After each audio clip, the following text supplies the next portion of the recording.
palazzi in costruzione, lei che batte sul campo di pallone, terre polvere che tira vento, poi magari piove. Una cammina che sembra un uomo, le scarpette di gomma dura, 12 anni un cuore pieno di paura.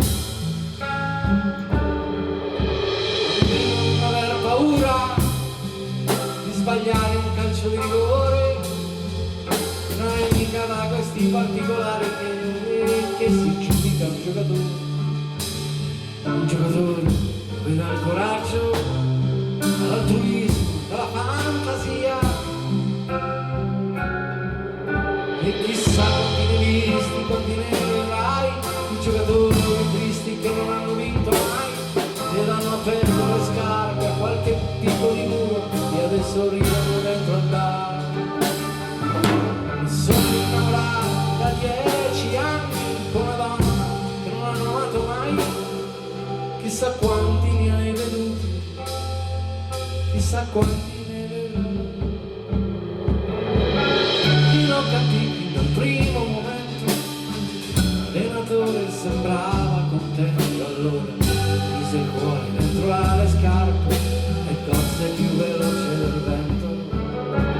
Prese un pallone che sembrava stregato, accanto al piede rimaneva incollato,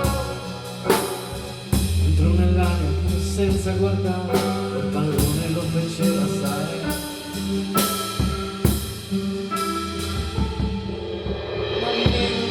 Paura di mangiare un calcio di rigore, non è mica da questi particolari che si giudica un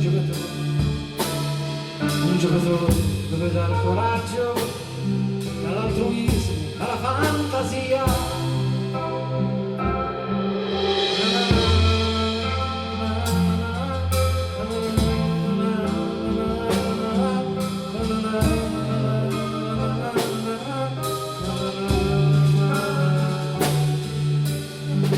Il ragazzo si farà, anche se ha le spalle strette, quest'altro anno giocherà con la maglia